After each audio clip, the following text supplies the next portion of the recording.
अब माननीय मुख्यमंत्री महोदय बोलेंगे। अध्यक्ष महोदय, चूंकि 2 दिन से ये सत्र चल रहा है और काफी विषय कल के क्वेश्चन आवर भी आए थे और कुछ विषय आज भी आए हैं, तो कुछ डिपार्टमेंट की ओर से जो जवाब दिए गए हैं उनके 3-4 जवाब है वो मैं जरूर रखना चाहूंगा।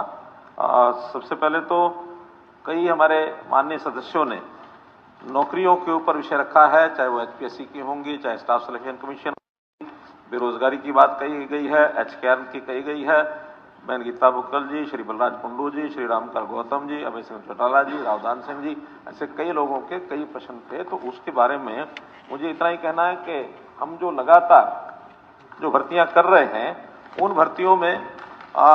तुलना जरूर करनी पड़ेगी, क्योंकि आखिर तुलना से पता लगता है कि कितनी कितनी भर्तियां कैसे कैसे की गई हैं। तो हमारे यहाँ स्टाफ सिलेक्शन कमीशन की और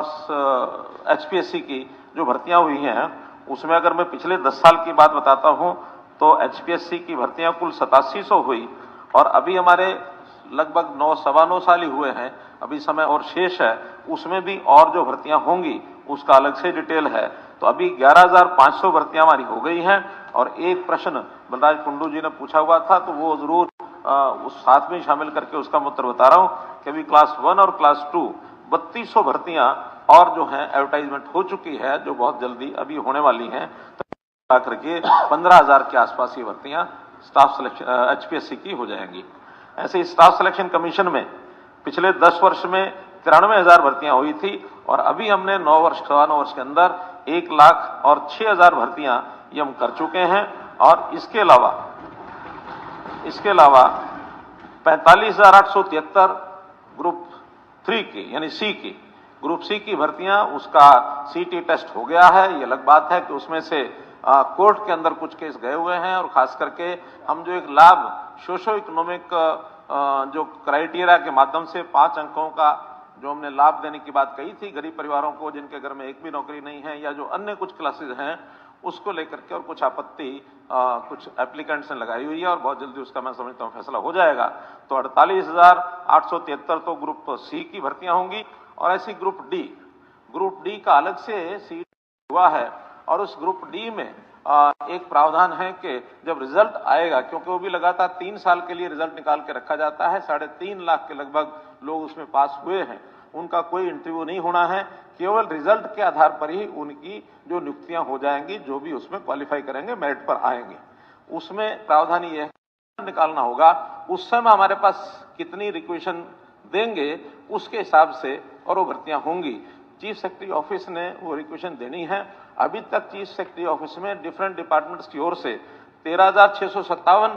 भर्तियों की रिक्वेशन तो जा चुकी है, लेकिन मुझे लगता है कि रिजल्ट कुछ समय के बाद आएगा, तब तक 1,500-1,500 और भी रिक्वेशन आ सकती है, तो लगभग 15,000 भर्तियां वो आने वाले 6 महीने में ये और हो जाएंगी। तो ऐसे 15,000 ये होंगी और 1,06,000 हम पहले दे चुके हैं, 15,000 और 45,000 ग्रुप थी, तो कुल मिलाकर के 60,000 भर्तियां ये होंगी। तो इस 10 साल में हमारा अनुमान है 1,67,000 भर्तियां ये ग्रुप सी और डी की ये हमारी कंप्लीट हो जाएंगी।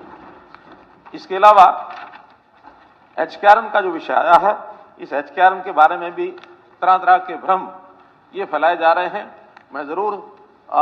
सदन के माननीय सदस्यों को बताना चाहूंगा कि एचकेआरएम का मुख्य कारण, बहुत जगह से डिमांड आती थी कि ठेकेदारी प्रथा को समाप्त करो, ठेकेदारों के माध्यम से सभी डिपार्टमेंट्स और जो है भर्तियां थे, जहां कहीं आउटसोर्सिंग जरूरत पड़ती थी, आउटसोर्सिंग पार्ट 1 पार्ट 2, लेकिन उसमें बहुत सी अनियमितताएं हमको ध्यान में आती थी, क्योंकि जितनी संख्या वो मंजूर करा लेते थे इतने लोग भी कई बार होते नहीं थे और सैलरी उतने ही निकलनी, मर्जी से रखना, और जितने लोगों को रखते थे उसमें भी कहीं ना कहीं उनकी कमीशन ये तय होती थी। और उसकी जो बहुत शिकायतें आने के बाद उन सबको समाप्त करके हमने हरियाणा कौशल रोजगार निगम ये एक सरकारी प्लेटफॉर्म बनाया है। चीफ सेक्रेटरी की देखरेख में ये सब चलता है। जितने पुराने लोग थे उनको ऑप्शन दी गई थी कि अगर वो उसी व्यवस्था में बने रहना चाहते तो बने रहें, अगर एचकेआरएम में आना चाहें तो उनको पोर्ट करेंगे। तो ऐसे अधिकांश लोगों ने और अपनी सहमति दी थी। 1,05,728 ऐसी मैन पावर है ये दूसरे भागों से पोर्ट की गई और अलग से जो डिमांड आई थी उसमें 12,885 ऐसे नए लोगों को भी उसमें HKR में रखा गया है। और जो नए लोग रखे जाते हैं उसके अंदर पारदर्शिता से बाकायदा सभी जो कैंडिडेट्स होते हैं उनको उनका पैरामीटर क्या है, मेनली परिवार की इनकम जिसकी कम होती है उसको हम कम ज्यादा देते हैं ताकि गरीब लोगों को ये आउटसोर्सिंग की ये प्राइवेट नौकरी मिल सके। ऐसे ही उनकी शिक्षा,